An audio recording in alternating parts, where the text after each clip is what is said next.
Let me show you how to convert your HEIC images to JPEG. So HEIC stands for High Efficiency Image Container, and it's an image extension that is peculiar to Apple devices. So log on to this website. Now ensure you're logged in. Next up, come to where you have this choose HEIC photos. Now this website allows you to upload or to convert up to 200 photos. So I'm going to click to upload my images. So once your image has been uploaded, the conversion process begins. So it depends on the size of your photos. It's going to take a while to convert. So just hold on and give it a few seconds. Right. So as you can see here, the conversion process is complete, right? And you can see that it has successfully converted these three images to .jpg extensions right here.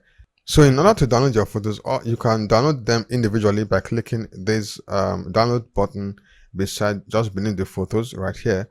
But if you want to download all three images at once, all you need to do is to come right here and click download three photos, and this will download all your images at once. Right, so this is pretty much how you can convert your HEIC images to JPEG for absolutely free.